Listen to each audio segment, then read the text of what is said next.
I went down to the basement, for safety, as my daughter-in-law urged. I saw the folding cot, the ceiling camera, and the new deadbolt on the door above. That night, I heard them whispering, "Submit the papers tomorrow. She won't have time." But they forgot I ran payroll at Kiln Street Waterworks. Every key has a copy in my head. The next morning, she lost the key. Not because I begged, because I'd already changed the lock. My name is Eleanor Wynne. I am 71 years old, a widow, and I live in Briar Ridge, Pennsylvania. This house, the one on the corner with the overgrown hydrangeas, has been mine for 42 years. My husband, Arthur. And I bought it when the ink was still wet on the neighborhood plans. For 35 of those years, I was the head of payroll at the Kiln Street Waterworks. I balanced ledgers to the penny. I handled audits. I understood systems. And I understood security. I thought I understood people. The silence had lasted nearly 6 months. Ethan, my son, had been distant. His wife, Vanessa, had been busy. That is what they called it. Busy. Then, on a Tuesday, their expensive sedan pulled into my driveway, scraping the low branches of the oak tree. They came bearing gifts, a cashmere throw blanket in a colour I never wear, and a subscription box for artisanal coffees I cannot drink. They came with promises of devotion. "Mum, we've been worried," Ethan said, though he avoided my eyes. Vanessa did the looking. Her gaze swept over the foyer, the living room, the kitchen, cataloguing every scuff mark, every faded piece of wallpaper. "We want to help you. Eleanor," Vanessa said. She never called me Mom. She touched the banister of the main staircase. "These steps are awfully slick, aren't they?" Later, in the kitchen. She frowned at an electrical outlet. "And this wiring, it's ancient. It's just not safe." Ethan nodded beside her, a shadow in her spotlight.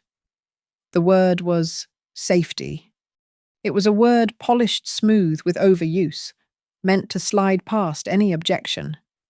They wanted to renovate my bedroom, new paint, new floors, update the wiring. "It will only take a few days," Vanessa assured me. "A week at most." "Where am I supposed to sleep?" I asked. "We've already thought of that." Vanessa smiled, bright and hard. "We're going to set you up downstairs, just temporarily." But the basement was already set. When Ethan guided me down the steep steps much slicker than the main stairs I saw it, they had not set up anything. They had prepared a folding cot, the kind meant for camping, was pressed against the cinder block wall. A single, harsh LED bulb buzzed overhead, replacing the soft 40-watt incandescent I kept down here. In the corner, a large plastic air purifier hummed loudly, filling the damp air with the smell of ozone. It felt less like a bedroom and more like a storage unit for a person. "It's cozy, see," Ethan offered.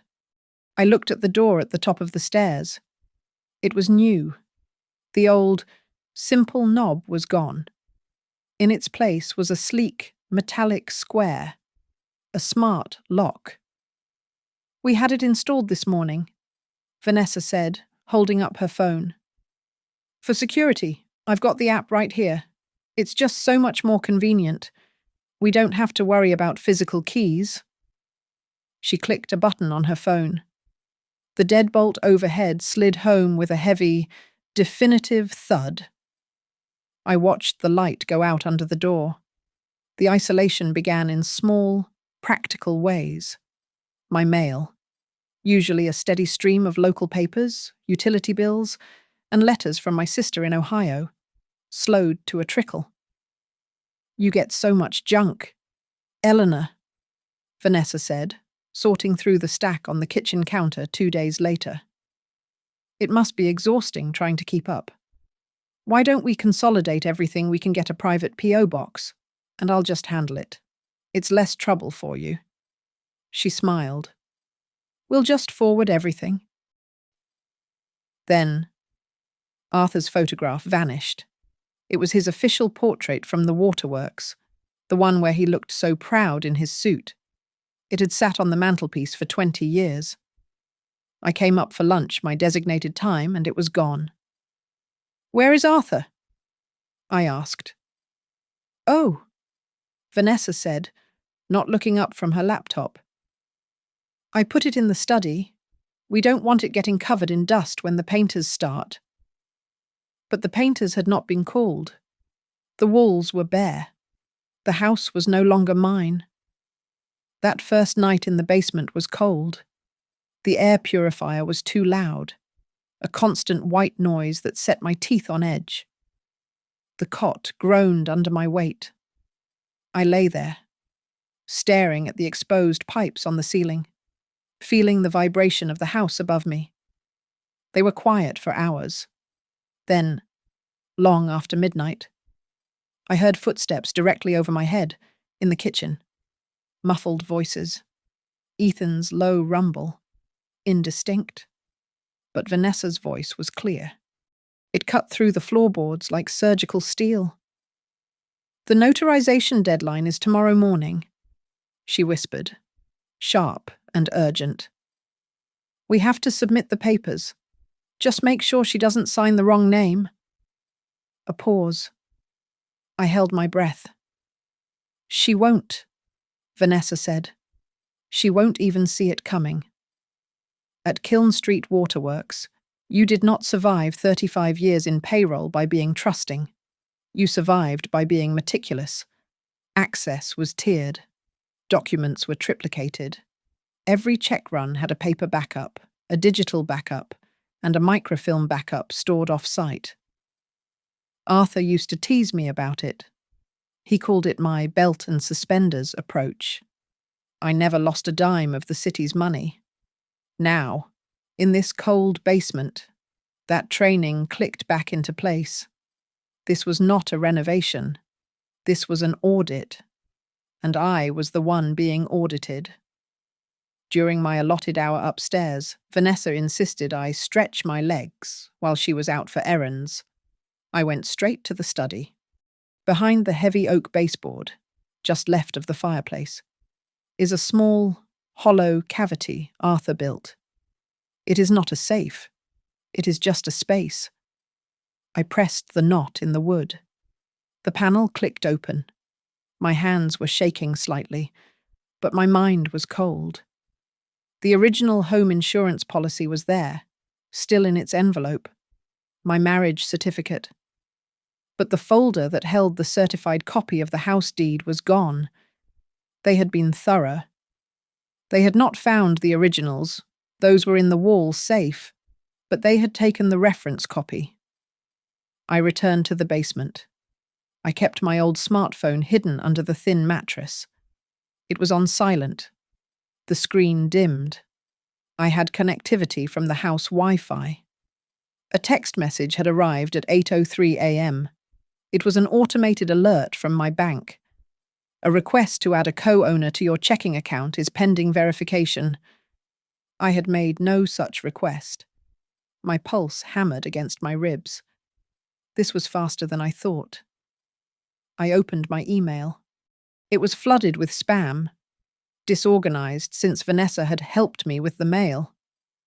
But a confirmation email, sent 2 days ago, sat near the top. Your request to forward mail via USPS has been processed.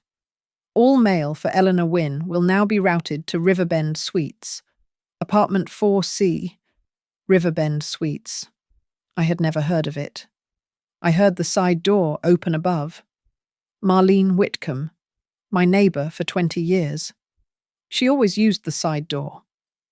I heard her call my name. Vanessa's voice intercepted her. She's resting. Marlene. Doctor's orders. Marlene has a voice that carries. Resting, but Eleanor, she protested.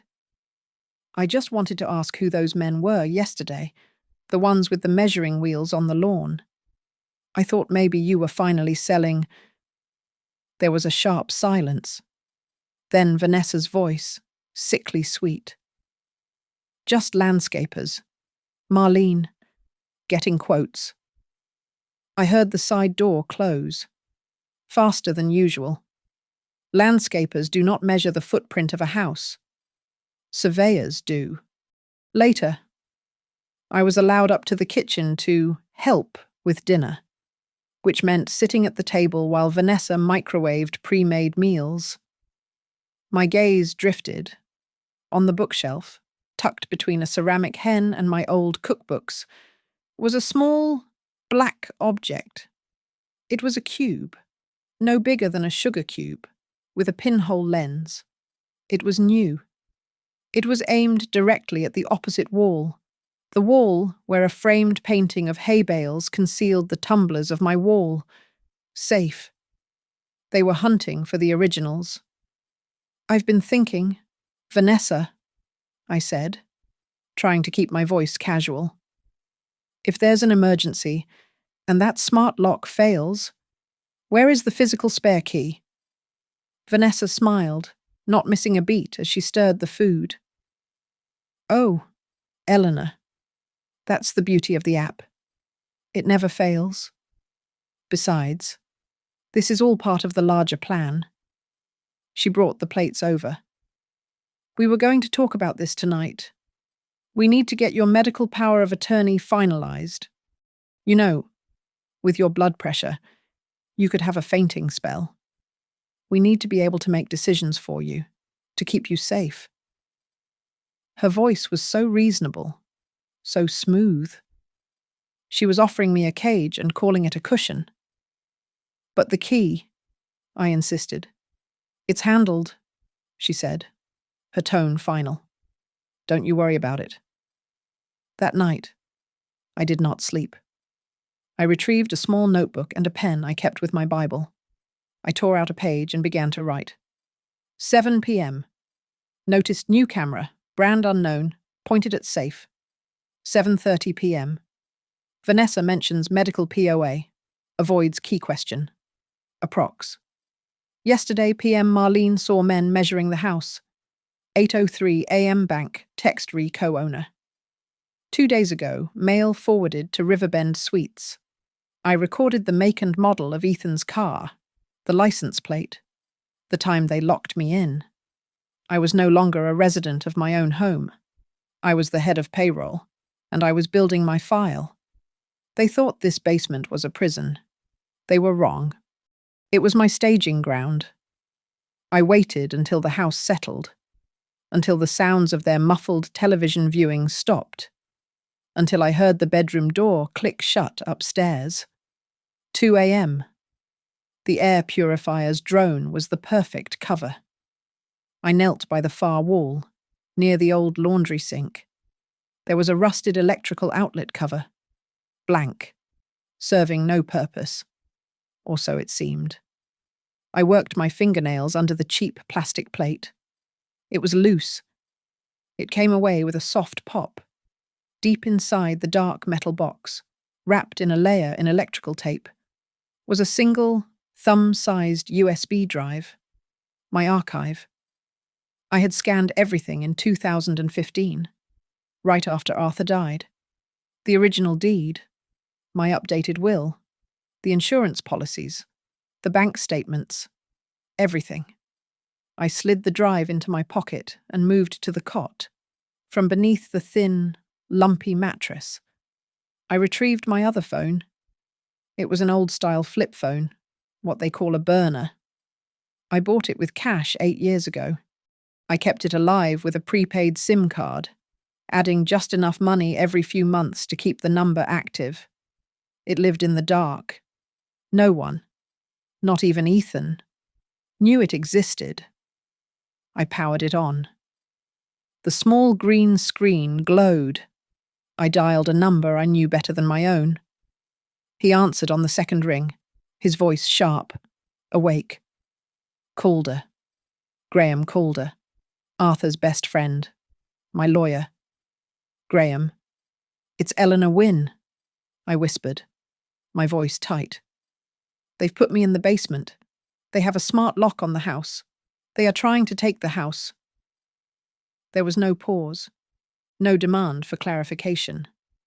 Graham understood preparedness. The smart lock is on the front door. Yes, and the side door.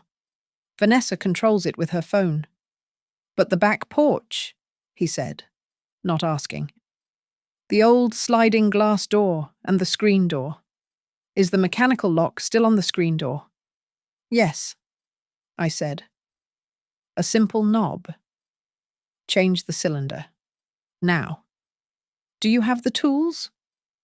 Arthur's box is in the pantry. Good. Don't confront them. Don't show your hand. Just change the lock. Secure your own exit. Call me when it's done. The line clicked. I needed to get upstairs. The door at the top of the basement stairs was locked, but only from their side. They had forgotten the house's history. At the very base of the staircase, the lowest riser panel looked like solid pine, matching the others. It was not. I pressed the third knot from the left. A magnetic catch released. The panel swung open, revealing a small, dark space. Hanging on a nail was a single brass key. It was the key to the back porch screen door, the door they had ignored. I moved through the darkness of my own home, a ghost in my own machine. The house was silent. I used the key, unlocking the porch door. The cold night air hit my face. In the pantry. Arthur's red metal toolbox was exactly where I left it. He was a man who believed in backups as much as I did. Inside, beneath a tangle of wrenches, was a small, cardboard box. In it, wrapped in oil-soaked cloth, was a brand-new Yale lock cylinder and a heavy-duty matching handle. He had bought it 15 years ago as a spare, coated it in anti-rust grease, and saved it. My hands were 71 years old, but they were not frail. I had helped Arthur fix every lock in this house. I knew the mechanism. I took the screwdriver. I removed the 2 screws holding the interior handle. I slid the old cylinder out.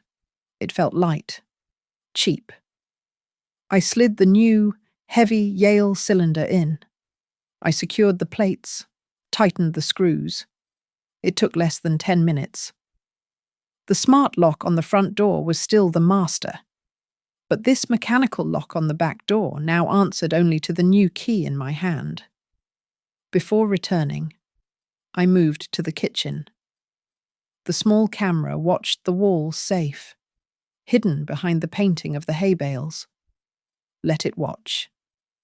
They thought the combination was the prize. I pulled the painting away. I did not turn the dial. Instead, I gripped the side of the safe itself and pulled. The entire safe was just a metal box, a decoy. The real compartment was behind a false hinge plate next to the safe. I opened it. I took the original copy of my will, the one with the clause I had added 5 years ago, the one that explicitly disinherited any child found attempting to commit fraud against the estate. I took the original deed. I went to the hallway.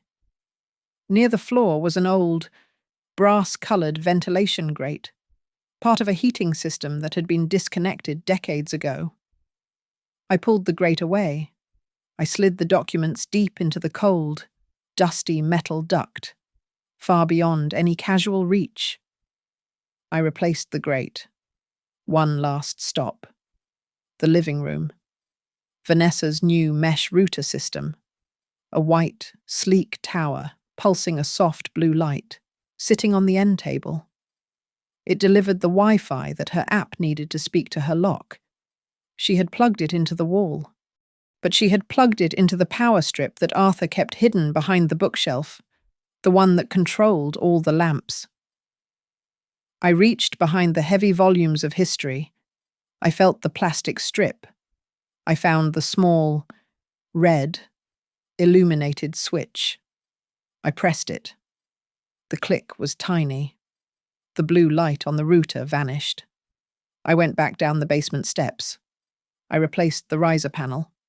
I hid the old lock pieces in an empty can of paint. I lay down on the cot, pulling the thin, scratchy blanket to my chin. I closed my eyes, and I waited for morning. I woke to the sound of manufactured panic. It was high and thin, coming from the top of the basement stairs. Vanessa. It will not connect, Ethan. The app is not connecting. The lock won't open.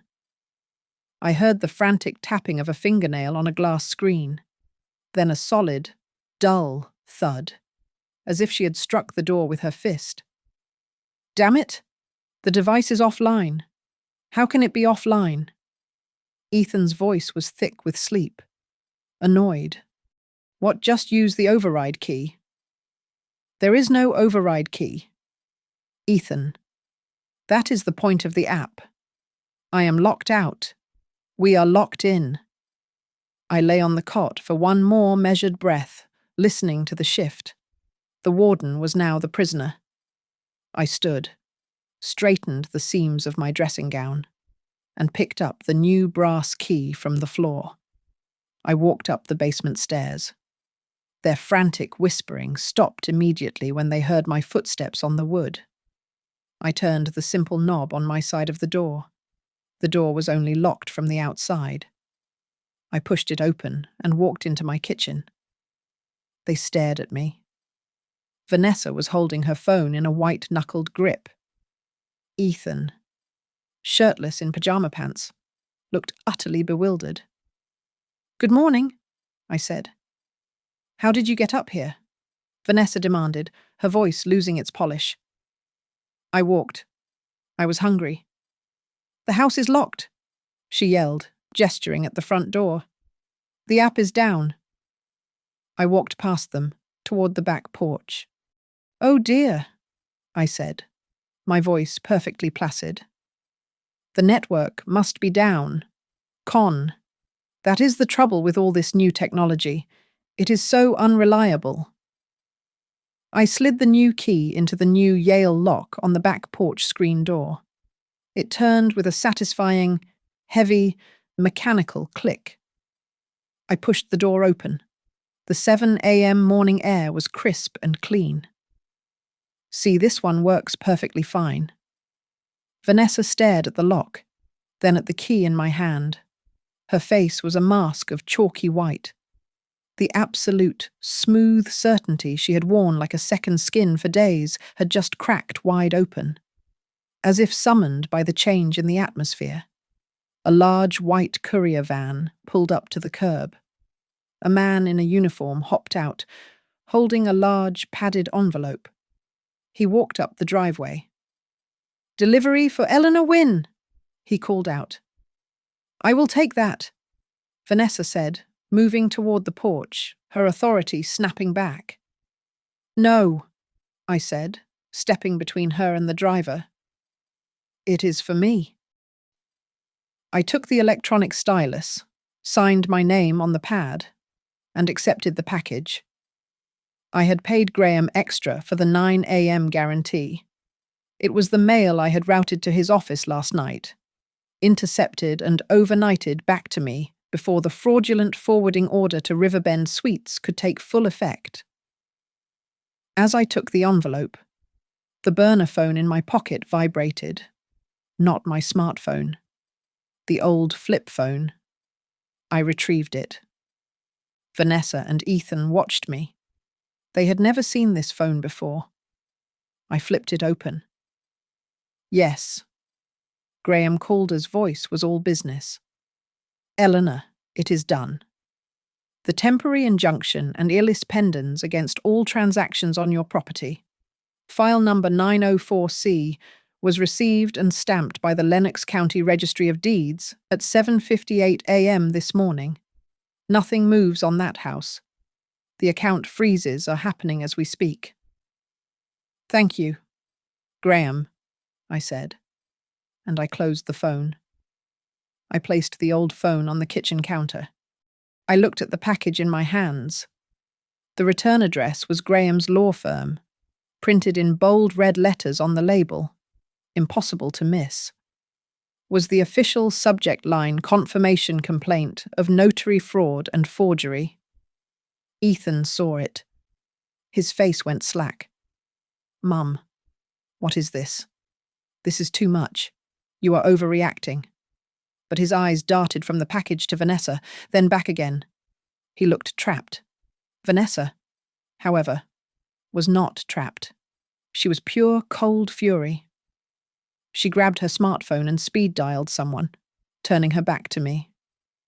Paula, we have a problem, she hissed, her voice low. No, it did not go through. It is offline. The whole thing is offline. I pulled the small notepad from my dressing gown pocket. Paula. I wrote the name down. Paula Voss. A mobile notary. I was certain of it. Vanessa was pacing the kitchen floor. I do not know how it just says device offline. She is walking around. She got the mail. She jabbed at her phone screen again, desperately trying to refresh the lock application. The icon just spun. Offline. Offline.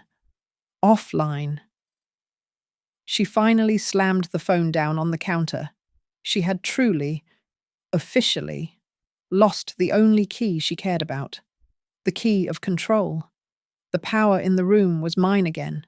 It was thick, heavy, and cold. Ethan. Vanessa, I said. They both looked at me. Their faces a mixture of fear and resentment. We should sit down and talk. I walked to the dining room table. I pulled out the chair at the head of the table. My chair. I sat. Ethan followed, hesitant. A child caught in a lie. Vanessa remained in the kitchen, her back rigid. Sit down, Vanessa, I said. It was not a request. She turned slowly, her movements stiff, and came to the table, sitting opposite me. I reached into my pocket, but I did not pull out the notepad. I pulled out a simple, black ballpoint pen. I clicked the top. A tiny, blue light flashed once, unseen, under the pocket clip. I placed the pen on the polished wood of the table, aiming it directly at them.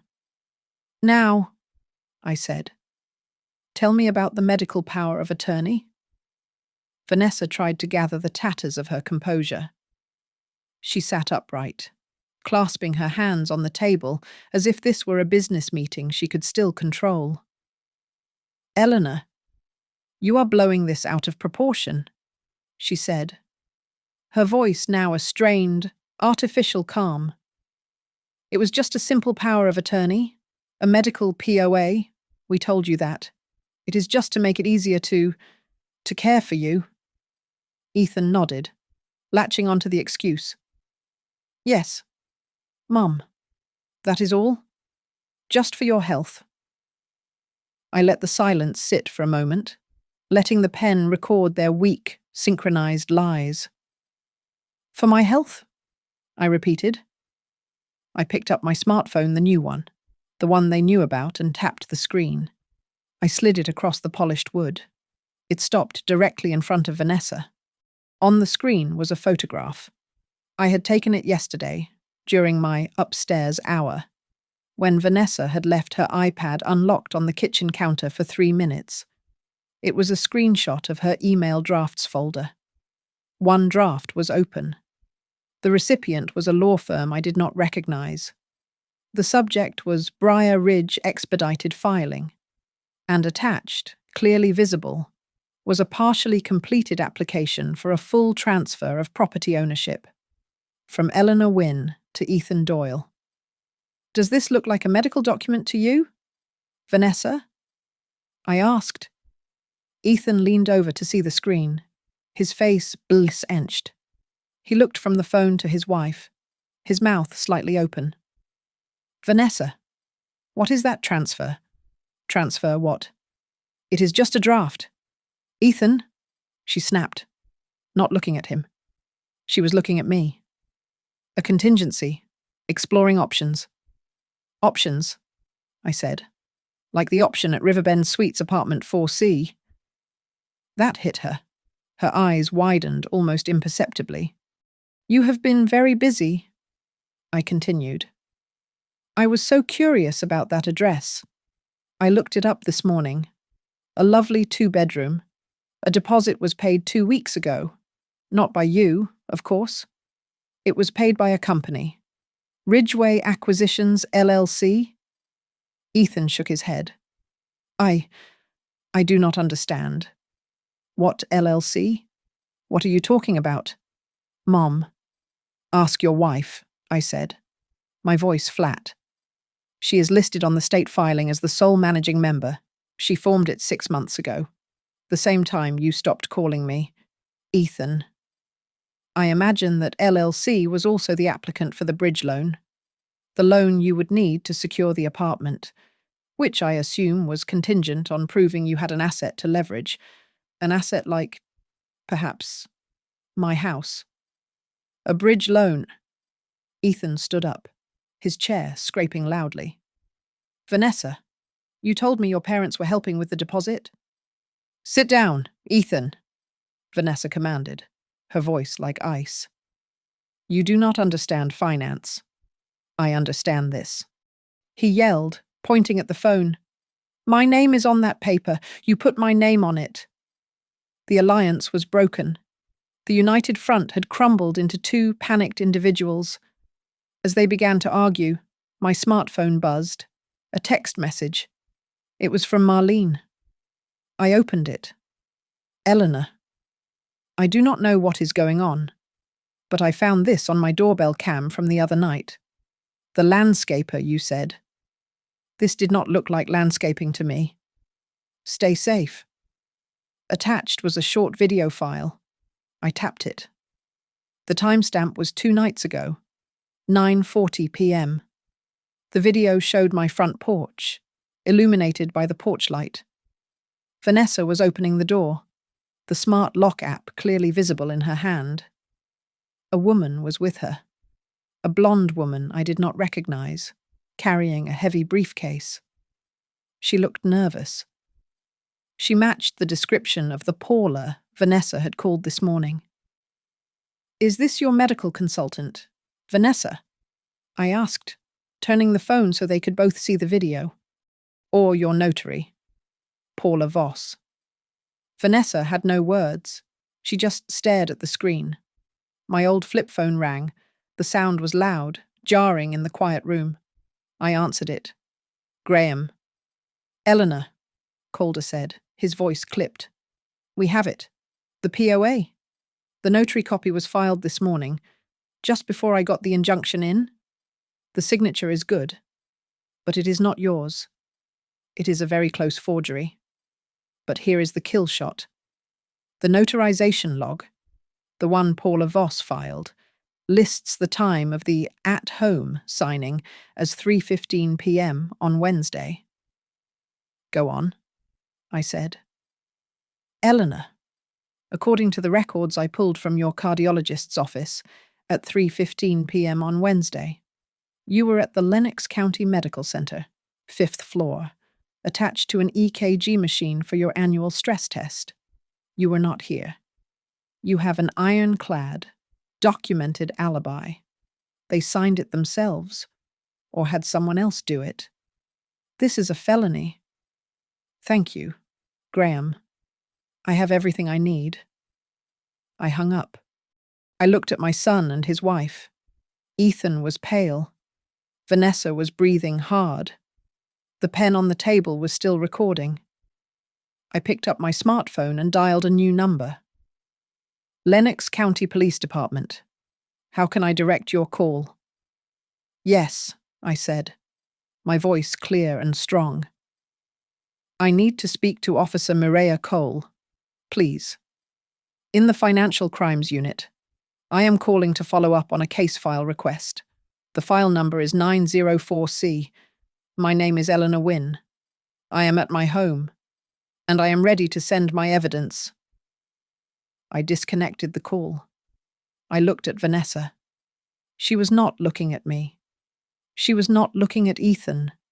She was staring past me, through the kitchen, to the back porch.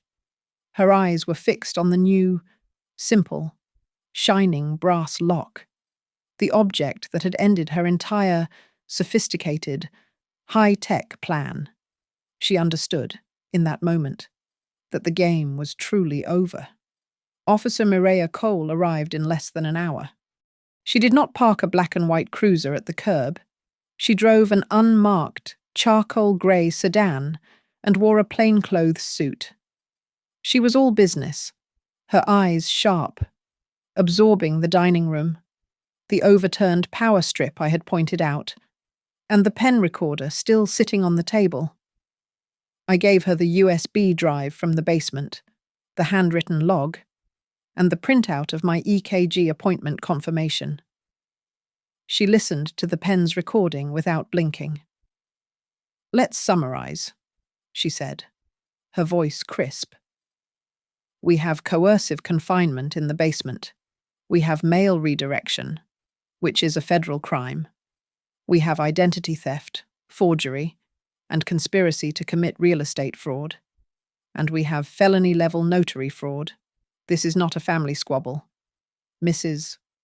Wynne, this is a criminal enterprise."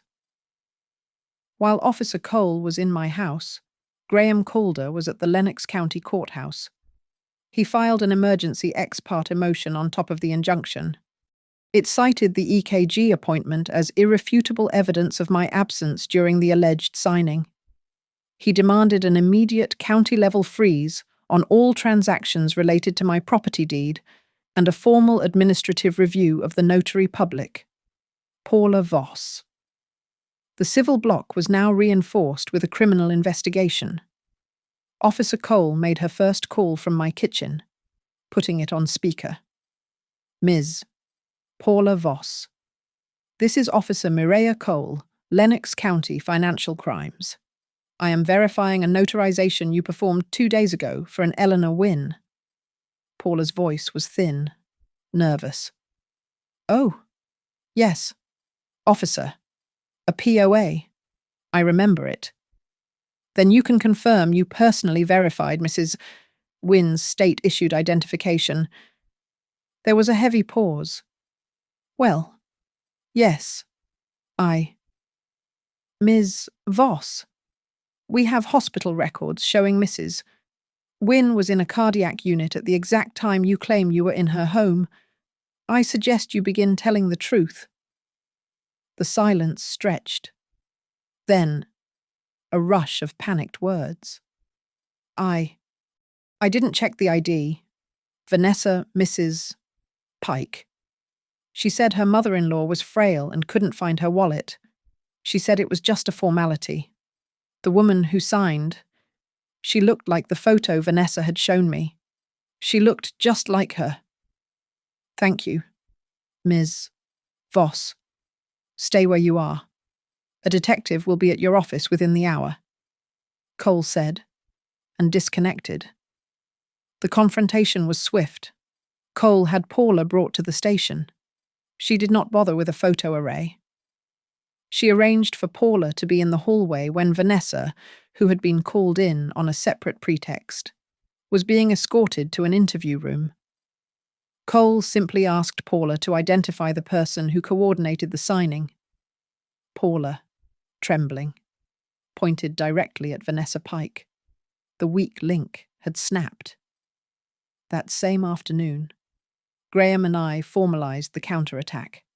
I signed a detailed, sworn affidavit of revocation, declaring the power of attorney void ab initio from the beginning due to fraud, forgery, and coercion. Graham served the affidavit by certified mail to every bank, brokerage, and insurance company I had ever used. The digital net Vanessa had cast was shredded by paper and postage. Vanessa tried one last time. She came to me that evening, after Cole had left. Her entire demeanour changed. The hard edges were gone, replaced by a terrible, practiced softness. "Eleanor," she said, attempting to touch my arm. I moved it.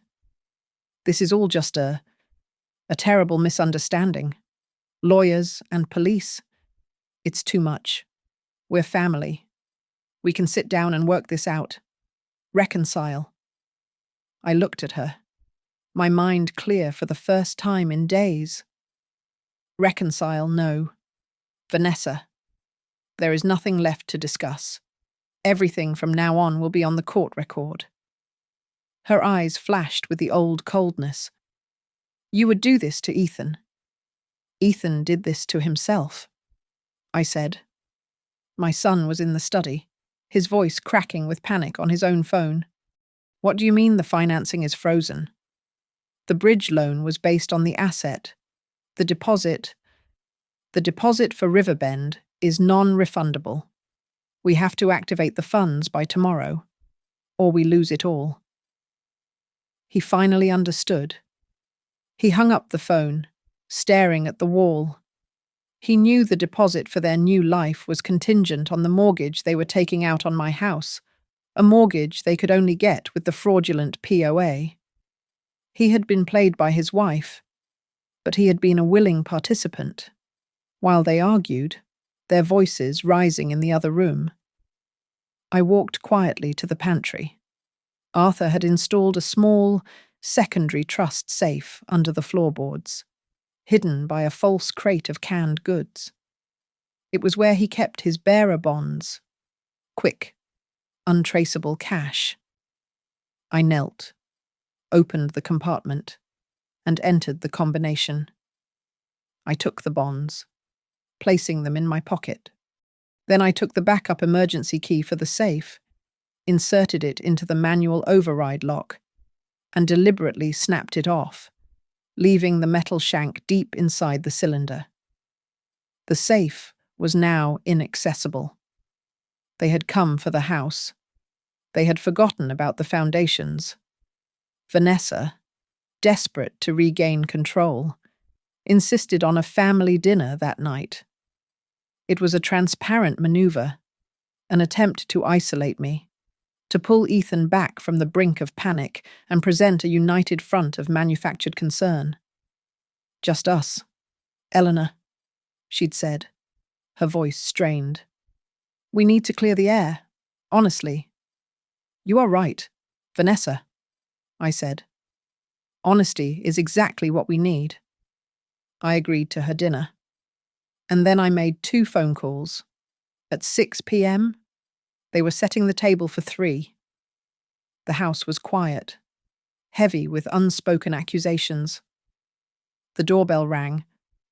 Vanessa, who was placing forks, looked up in sharp annoyance. "Are you expecting someone? I might have mentioned to Marlene that we were having a late supper," I said. She walked to the front door, her shoulders rigid. She opened it. Marlene Whitcomb was standing on the porch. Beside her, holding a slim file, was Officer Mireya Cole. "Mrs.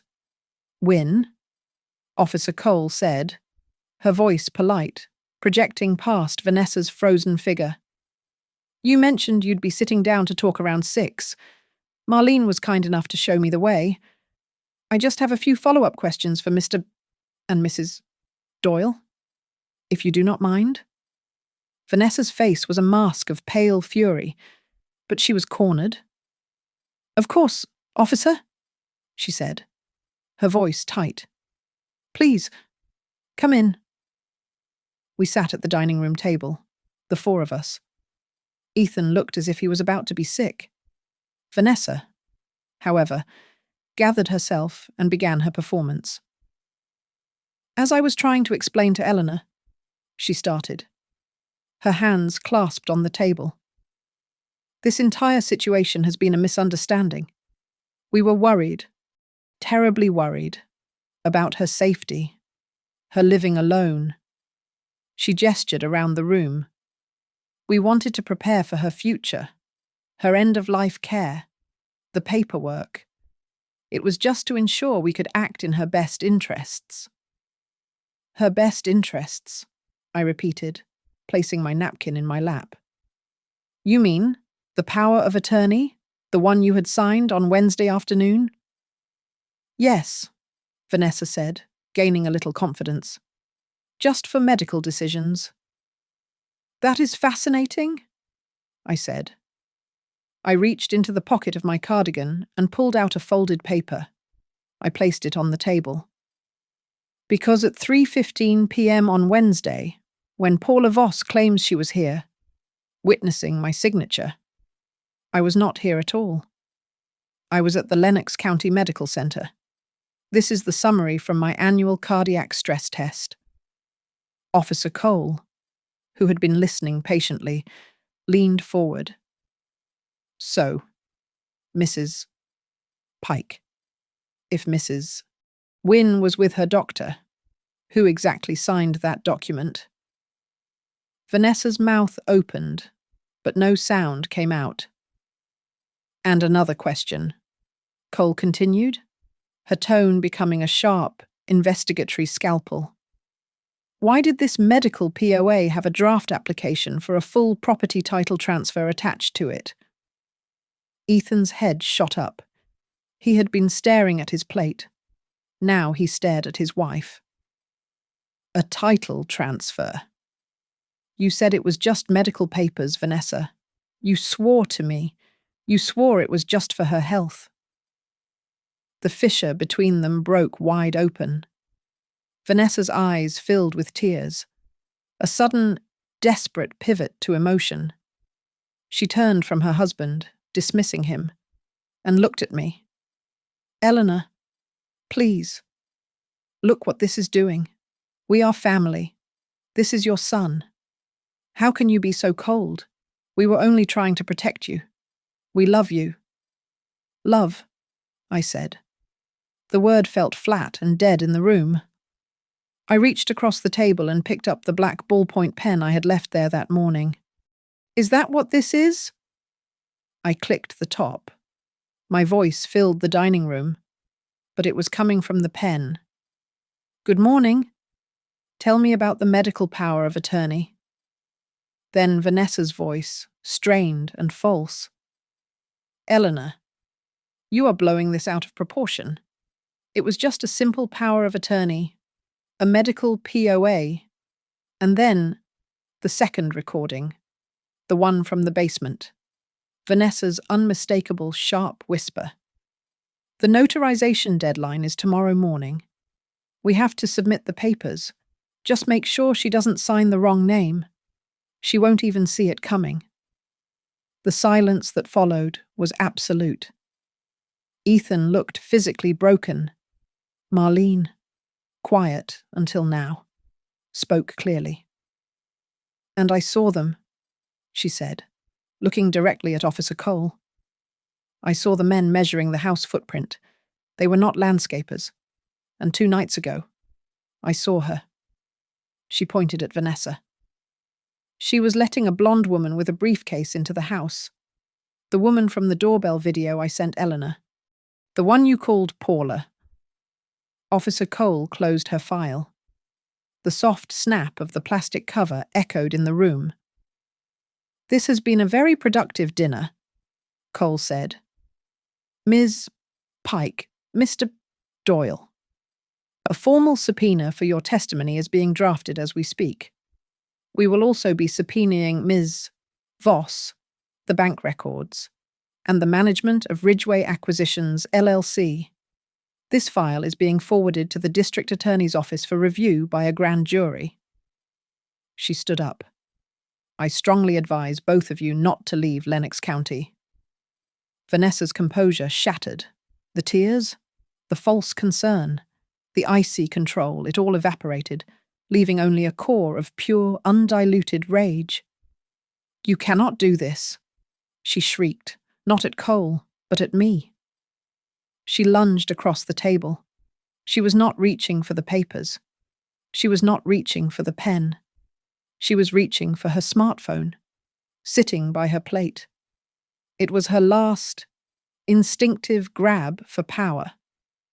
She snatched the phone, her thumb stabbing at the screen. She was trying to do something. Silence me. Lock the doors, it did not matter. She held the phone up, her hand shaking.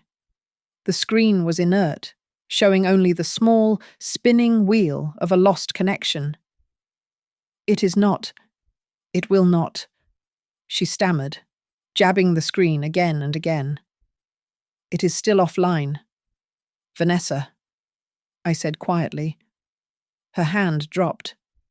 The phone clattered onto her dinner plate. Her symbolic, digital key was dead. She had nothing. The emergency hearing was convened in the Lennox County Courthouse, a place I knew well from my years at the waterworks. It was a small, functional room, smelling of floor polish and anxiety. Judge Maria Santoro was known for efficiency, not patience. We sat at the tables, Graham Calder and I on the right, Vanessa and her new, expensive-looking lawyer on the left. Ethan sat in the gallery, directly behind his wife, looking small in his oversized suit. Paula Voss was there, seated alone, twisting a tissue in her hands. Mr. Calder, Judge Santoro began, her voice cutting through the quiet. You have requested an emergency injunction and a summary invalidation of a power of attorney based on claims of fraud, forgery, and false imprisonment. These are extraordinary claims against a family member? They are, Your Honor, Graham said, standing. And the evidence is extraordinary. He submitted the packet. We have, Graham said, Mrs. Wynn's contemporaneous log detailing the isolation, the installation of the smart lock, and the mail redirection. Judge Santoro put on her reading glasses, scanning my notebook. We have, Graham continued, printouts of automated bank alerts attempting to add Mr. Doyle as a co-owner, and confirmation of the mail forwarding to Riverbend Suites. We have a video statement from a neighbour, Marlene Whitcomb, confirming trespass by unknown surveyors and identifying Miss Pike bringing an unknown woman to the home. The judge looked at the video file on her monitor. And finally, Graham said, his voice dropping slightly, we have the notarized POA itself, time-stamped at 3:15 p.m. on Wednesday, and we have the certified medical records from the Lennox County Medical Center, confirming that at 3:15 p.m. on Wednesday, Mrs. Wynn was in the middle of a supervised cardiac stress test. She was not at home. She could not have signed it. A heavy silence filled the room. The judge looked up slowly from the EKG report and fixed her gaze on the notary. Ms.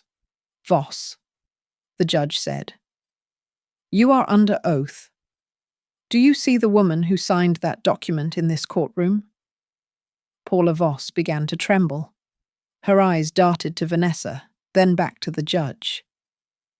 Your Honor, I admit there was a procedural error, a lapse in judgment. A lapse. I was told she was frail. I failed to properly check the identification provided. I accept full professional responsibility for my actions.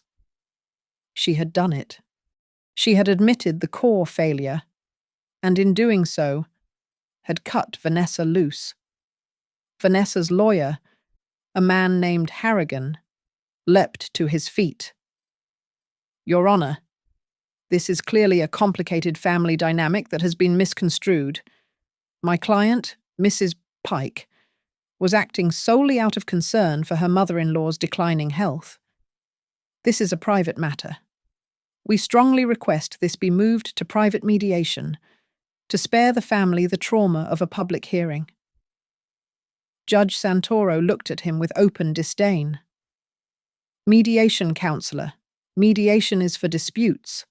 What I have in front of me are indicators of a criminal conspiracy. I see notary fraud, forgery, and compelling evidence of elder abuse. The request for mediation is emphatically denied. Harrigan sat down, his face flushed. The judge turned back to her papers. The court orders the following. The injunction freezing all transactions related to the property at Briar Ridge is hereby extended indefinitely. The United States Postal Service is ordered to immediately reverse the unauthorized mail forwarding and restore all mail service to Mrs. Wynn's primary address. The fraudulent power of attorney is declared void. I watched Ethan. He was staring at the back of his wife's head, but his focus was inward. I could see the calculation in his eyes. He was the one who had signed the bridge loan application. He was the one whose name was on the draft for the title transfer. He was beginning to understand that at my wife's direction was not a legal defense. He was not a bystander. He was a co-conspirator. He was facing legal risk, and he finally, truly, knew it. Mrs. Wynn, the judge said, addressing me directly. Do you have anything you wish to say for the record? Ethan looked at me, his eyes pleading. Vanessa turned, her expression pure ice, a silent dare. I stood slowly, my hands resting on the wooden table in front of me. I did not raise my voice. I did not cry. I looked directly at Judge Santoro. I went down to the basement, I said, my voice carrying in the quiet room. Because I trusted my family. I sat back down. Ethan's gaze wavered, then broke. He looked down at his own hands, his face pale, his new reality settling on him. Vanessa did not move. She did not look at her husband. She just stared forward, her eyes fixed on the judge, unblinking, defiant, and completely cold. The hearing was over, but the storm was just beginning. The countdown was now measured in hours. Officer Cole, I learned, had the tenacity of a waterworks auditor. She did not just accept the Riverbend Suites address. She subpoenaed their internal communications. Graham called me, his voice sharp with victory. She got it. Eleanor. An email from the Riverbend leasing manager, Vanessa's LLC, Ridgeway Acquisitions, was on a 48-hour extension. If they failed to provide proof of secured asset collateral, our house by 10 a.m. the day after the signing, they would forfeit their entire $25,000 deposit. There it was. The motive, naked and cheap.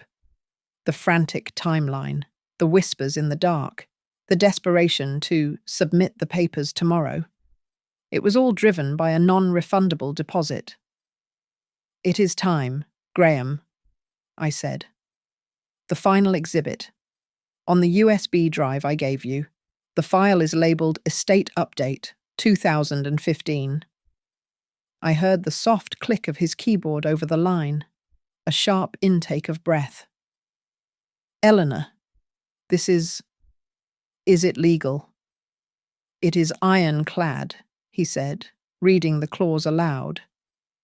Any heir, direct or by marriage, who, in the judgment of my executor, makes a fraudulent attempt to seize, transfer, or otherwise encumber my primary residence or financial accounts, shall be immediately and irrevocably disinherited and treated as if they had predeceased me.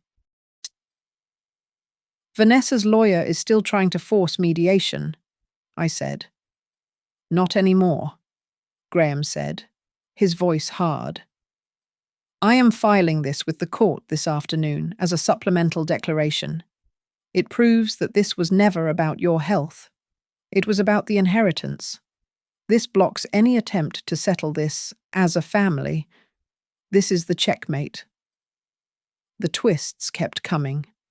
Cole's team, pulling on the thread of the LLC, discovered that the articles of incorporation for Ridgeway acquisitions were not filed by Vanessa. The agent of record was a Jennifer Pike, Vanessa's older sister, a corporate lawyer from Chicago. This was not a panicked, amateur attempt. It was a structured, pre-planned corporate shell game. The pressure finally broke my son. My flip phone rang, its shrill, old-fashioned tone cutting through the silence of my reclaimed living room. It was Ethan. His voice was a raw whisper, hollowed out by fear. "Mom. Yes, Ethan. I didn't know about the sister. I swear. I didn't know about the LLC. She told me it was just paperwork for the apartment. Something to secure the application. You saw the title transfer application. Ethan. Your name was on it. She said it was a contingency, just a backup, Mom. I was led." His plea for absolution was pathetic. He was searching for a mother to grant him amnesty. He found only the woman he had tried to defraud. "The truth. Ethan," I said, my voice as cold and hard as the new lock on my door. "Must be told to the judge tomorrow, not to me, in the dark, on the phone." I ended the call. A moment later, a new text arrived. "Marlene? Eleanor. You will not believe this. I was checking my doorbell footage again, from the night you changed the lock. Look at this. From 3:30 in the morning, I played the new clip. It showed Vanessa, a dark shadow in her robe, creeping onto my back porch. She was not holding her phone. She was holding a key. A small, brass, physical key. She tried it in the new Yale lock I had installed. It did not turn. She jammed it in again, pushing her shoulder against the door. The lock held. She had known about Arthur's hidden spare key all along. She had planned to have her own secret, analog override, long after she locked me away with her app. But I had moved faster. I had replaced the one thing she thought I had forgotten. One final piece arrived before the court convened. Paula Voss, facing criminal charges and the loss of her commission, had provided her full cooperation. She turned over her cell phone billing records. The records provided precise, triangulated location data. At 3:15 p.m. on Wednesday, the exact moment she claimed to be in my home. Her phone was not pinging the tower in Briar Ridge. It was pinging a tower 3 blocks from a Kinko's print shop, 2 towns over. It was the exact location where she had met the blonde woman, the impersonator, to illegally notarize my life away. Graham's final email arrived just after midnight. All exhibits are filed. Cole and the district attorney have conferred. There is no escape route. There is no mediation. It all comes down to tomorrow morning. I put the phone down. The house was quiet. The app on Vanessa's phone was still offline. She had lost the key to my house. Tomorrow, she would lose the key to everything else. The courtroom was no longer the quiet, functional space of the preliminary hearing. It was packed. Marlene was there, sitting in the front row. My colleagues from the waterworks, retired but loyal, filled the benches behind her. Officer Cole sat at the prosecutor's table. Judge Santoro called for final remarks. Vanessa's lawyer, Harrigan, stood. He knew he was losing. This was a performance for a lesser sentence. Your Honor, what you see here is not a criminal enterprise. It is a family tragedy. My client, Mrs. Pike, regrets the optics of her actions. But those actions, however clumsy or misjudged, were always motivated by one, and only one, thing: the care of the elderly, a heavy burden she and her husband were willing to assume. He sat down. The district attorney called Officer Mireya Cole. Cole stood, not with a lawyer's flourish, but with the weight of a ledger. She presented the chain of evidence. Your Honor, the care described by the defense began with an illegal mail diversion to Riverbend Suites, where a $25,000 deposit on a luxury apartment was pending. It involved unidentified surveyors measuring the house for a quick sale. It progressed to a forged power of attorney, utilizing a fraudulent notarization, and it was all financed by a shell corporation, Ridgeway Acquisitions LLC, managed by the defendant's sister. She placed the photos, the bank alerts, and the Riverbend emails in a neat stack. This was not clumsy. It was a meticulous, high-speed corporate theft.